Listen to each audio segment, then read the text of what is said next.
জানুয়ারি থেকে skill work পারমিটের ক্ষেত্রে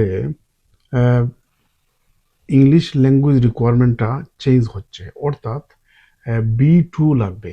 এখন B1 হলে হবে, কিন্তু জানুয়ারি থেকে B2 লাগবে। তো B2টা B1 থেকে একটু অ্যাডভান্স। আর যারা সেটেলমেন্টের জন্য আবেদন করবেন, সেটেল হবেন, তাদের জন্য life in the UK test লাগবে। এখন দেখেন, B1 যাদের B2 লাগবে, কঠিন কিছু না। Life in the UK test pass করাও কঠিন না। আমাদের কাছে রেকর্ড আছে যে বাংলাদেশে 8-9 পাস করেও, 10 বা এসএসসি পাস করেও এদেশে অনায়াসে B1 এবং life in the UK test pass করেছেন প্রচুর।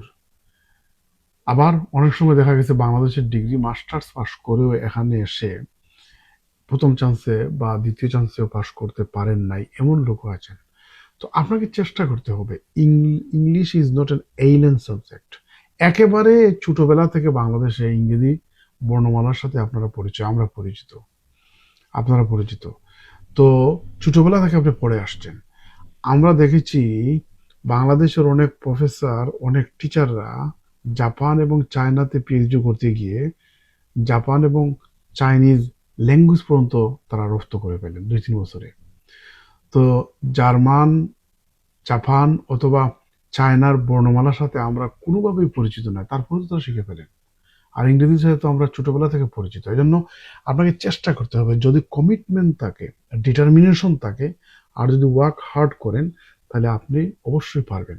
একবার যদি ফেল করেন অসুবিধা নাই, দ্বিতীয়বার চান্স নেবেন। দ্বিতীয়বারে যদি ফেল করেন, তৃতীয়বার আপনি তৃতীয় চান্সে আপনি পাস করতে পারবেন। কিন্তু আপনাকে হাল ছাড়তে পারবেন না, আপনাকে হাল ধরে রাখতে হবে এবং চেষ্টা করে যেতে হবে।